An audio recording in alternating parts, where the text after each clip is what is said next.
Hi நேத்து நான் முருகப்பெருமானுக்கு வெற்றிலை தீபம்லாம் ஏத்துனேன். அந்த வெற்றிகள் எல்லாமே நம்ம குட்டி தோட்டத்துல காய்ச்சது தான். எவ்வளோ அழகழகா இருக்கு பாருங்க குட்டி குட்டியா. முருகருக்காகவே நான் வளர்த்துக்கிட்டு இருக்கேன். எனக்கு நெறைய ப்ராப்ளம் இருக்கும். கஷ்டம் இருந்தாலும், நான் எழுந்திரிச்ச உடனே இந்த கொல்லையில போய் இந்த வெத்தலை செடி, சின்ன சின்ன செடியெல்லாம் பார்த்ததும் எனக்கு கொஞ்சம் ரிலாக்ஸாவே இருக்கும். வெற்றிலை தீபம் வந்து நான் 3வது வாரம் வந்து நான் ஏற்றுறேன். ஏன்னா, வீட்ல கொஞ்சம் ஃபேமிலியில பெரிய கொஞ்சம் ப்ராப்ளம் போயிட்டே இருந்துச்சு. நிலம் பிரச்சனை. என் ஹஸ்பண்ட்ட சொன்னேன், "நான் வந்து இது மாரி பண்ண போறேன். இது வந்து நான் எப்பொழுதுமே தமிழரசி பாலமுருகன் அம்மா அவங்களோட பதிவு நான் பார்த்துக்கிட்டு இருப்பேன். அது நெறைய ரிசல்ட் வந்திருக்குங்க. நான் 3 வாரம் ட்ரை பண்ணி பார்க்குறேன். வேணா பாருங்க. இது கண்டிப்பா நமக்கு பாசிட்டிவ் ரிசல்ட் தான் வரும்னு சொன்னேன்.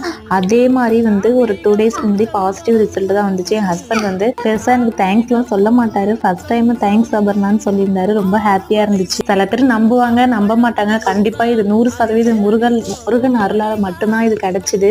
யாரு நம்புனா என்ன, நம்பலனா என்ன, என் ஹஸ்பண்ட் நம்புறாரு அது போதும்.